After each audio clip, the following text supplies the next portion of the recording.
कि कल झारखंड बीजेपी ने बहुत ये इन घुसपैठियों को पूरे झारखंड में बसा रहे हैं। जब स्कूलों में सरस्वती वंदना तक पर रोक लग। झारखंड के विधानसभा चुनाव में प्रधानमंत्री नरेंद्र मोदी की एंट्री सोमवार को हो गई। चुनाव की तारीखों की घोषणा के बाद प्रधानमंत्री नरेंद्र मोदी पहली बार सोमवार को धनबाद विधानसभा के पहले फेज में होने वाले 43 सीटों पर चुनाव के लिए गढ़वा में विजय संकल्प सभा और जनसभा को संबोधित किया। प्रधानमंत्री नरेंद्र मोदी ने पलामू प्रखंड के गढ़वा जिले में चेतना मैदान में प्रधानमंत्री ने पलामू प्रखंड के 9 विधानसभा के बीजेपी उम्मीदवारों के पक्ष में जनता को संबोधित कर उनके पक्ष में वोट करने की अपील की। सुबह से ही सभा स्थल पर जनता पहुंची हुई थी। संबोधन स्थल पर पहुंची जनता ने प्रधानमंत्री नरेंद्र मोदी के लिए जय श्री राम और भारत माता की जय के नारा लगाया। पलामू प्रखंड के 3 जिले हैं, पलामू, लातेहार और गढ़वा। विधानसभा की 9 सीटें हैं, इनमें 6 सीटें सामान्य है, 2 सीटें एससी और 1 सीट एसटी के लिए आरक्षित है। ये सीट है मनिका, लातेहार, पांकी, छतरपुर, डाल्टनगंज, विश्रामपुर, हुसैनाबाद, गढ़वा और भवनाथ। वहीं चाईबासा कोल्हान प्रखंड में आता है। यहाँ विधानसभा के कुल 14 सीटें हैं। प्रधानमंत्री नरेंद्र मोदी ने राष्ट्रीय जनता दल के प्रमुख लालू प्रसाद यादव और झारखंड मुक्ति मोर्चा पर कटाक्ष करते हुए कहा कि कुछ लोग जो यहाँ बैठे हैं वो कहते हैं कि हमारी छाती पर झारखंड बनेगा। उनकी छाती पर झारखंड बन गया, लेकिन झारखंड के कुछ नेता की गोदी में जाकर बैठ गए हैं। पिछले 10 वर्षों में झारखंड के इंफ्रास्ट्रक्चर पर केंद्र सरकार ने बहुत फोकस किया। झारखंड को देश के दूसरे हिस्से से जोड़ने वाली सड़कों का अत्याधुनिक और चौड़ा किया गया। यह रेल कनेक्टिविटी को मजबूत किया गया। 12 आधुनिक वंदे भारत ट्रेन को यहाँ पर लाया गया। गंगा जी पर जो वाटर वे बन रहा है उसमें भी झारखंड कनेक्टेड है।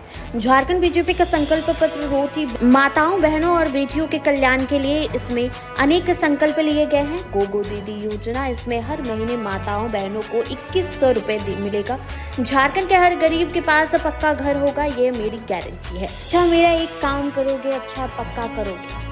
अगर चुनाव में आप कहीं काम करने जाएं और लोग आपको कच्चे घर में रहते नजर आए तो आप उनको कहना कि यहाँ 23 तारीख के बाद भाजपा सरकार बनने वाली है। उनको कहना कि मोदी जी आए थे और उन्होंने कहा कि उसका घर अब पक्का बन जाएगा। एक आंकड़ा 600 करोड़ रुपए का है। जानते हैं इसका क्या हुआ? बहुत बड़ा आंकड़ा है, मैं बताता हूँ क्या हुआ। अकेले गढ़वा जिले में मोदी ने किसानों के खातों में 600 करोड़ रुपए भेजे हैं। याद रखोगे ना? कांग्रेस आरजेडी ने झूठे वादे किए हैं। उन्होंने 5 साल तक माताओं बहनों के लिए कुछ नहीं किया। जब भाजपा की योजनाएं आई हैं तो उन्होंने माताओं बहनों की आंखों में धूल झोंकने के लिए झूठी घोषणाएं की है। ये तीनों दल घोर परिवारवादी है। ये लोग चाहते हैं कि सत्ता की चाबी केवल इन्हीं के परिवार के पास रहे। जेएमएम का यही मॉडल है। अगर कोई अपनी काबिलियत से आगे बढ़ भी गया तो उसके साथ कैसा बर्ताव करते हैं ये भी हमने देखा है। हमारे चंपई सोरेन जी के साथ इन्होंने क्या किया?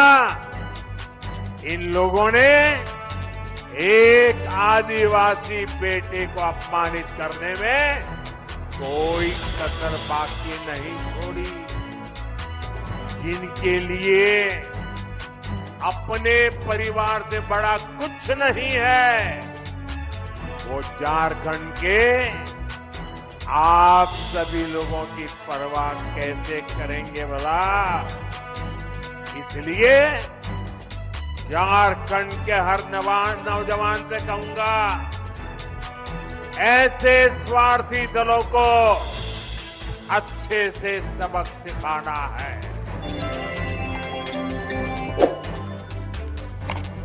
धोखा देते हैं हमारे निर्दोष भले भाले हमारे नागरिकों को, उनकी आंख में धूल झोंक देते हैं। अभी ताजा हरियाणा ने भी इनको सबक सिखाया है। वहां भी इन्होंने झूठ फैलाने की बहुत कोशिश की थी।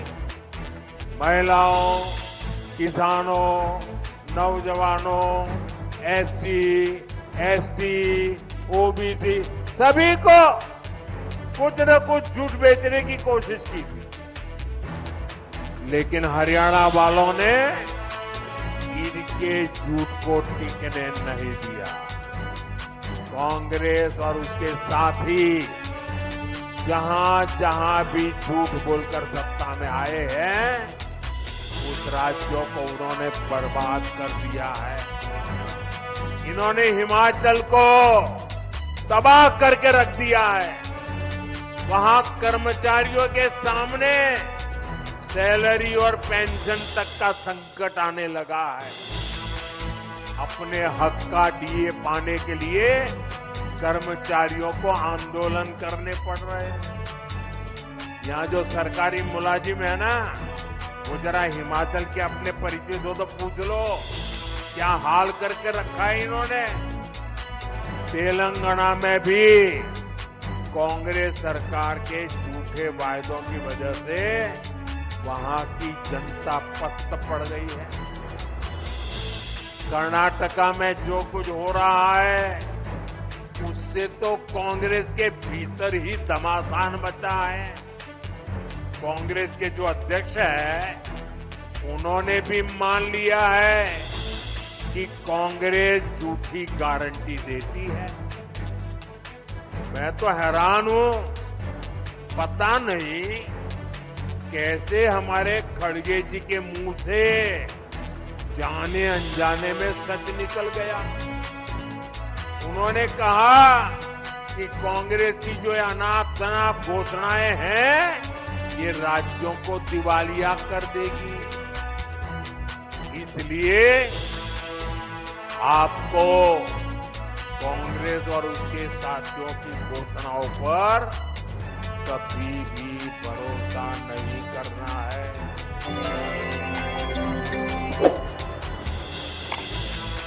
ये इन घुसपैठियों को पूरे झारखंड में बता रहे हैं। जब स्कूलों में सरस्वती वंदना तक पर रोक लगने लगे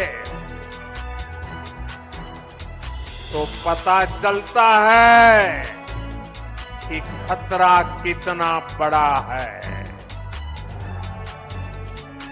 जब तीज त्योहारों में पत्थरबाजी होने लगे, माता दुर्गा को भी रोक दिया जाए। जब कर्फ्यू लगने लगे तो पता चलता है कि स्थिति कितनी खतरनाक है।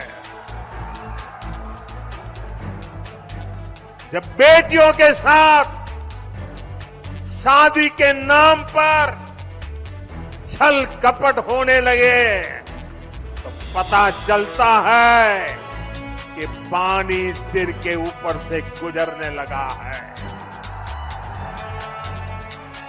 जब घुसपैठ का मामला कोर्ट में जाए और प्रशासन इससे इनकार करे तो पता चलता है कि सरकारी तंत्र में ही घुसपैठ हो चुकी है।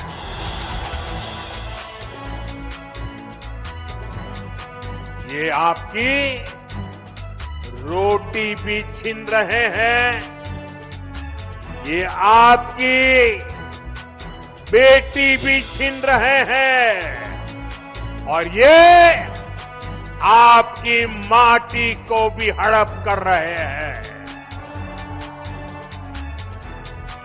अगर जेएमएम, कांग्रेस, आरजेडी की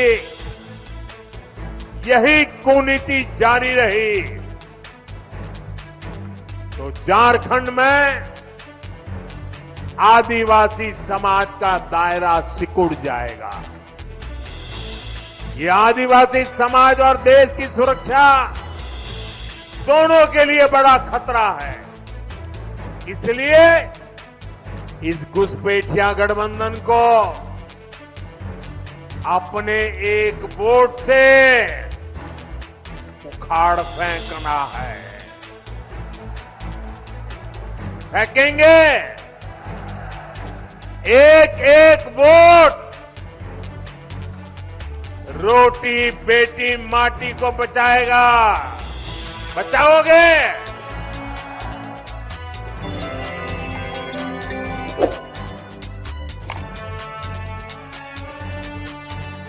साथियों, भाजपा झारखंड की सुविधा, सुरक्षा, स्थिरता और समृद्धि की गारंटी के साथ चुनावी मैदान में उतरी है।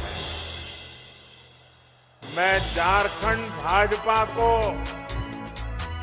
बहुत बहुत बधाई देता हूं कि कल झारखंड बीजेपी ने बहुत ही शानदार संकल्प पत्र जारी किया है। ये संकल्प पत्र रोटी, बेटी और माटी के सम्मान, सुरक्षा और समृद्धि के लिए समर्पित है। माताओं, बहनों, बेटियों के लिए, उनके कल्याण के लिए, उनके हकों के लिए इसमें अनेक संकल्प लिए गए।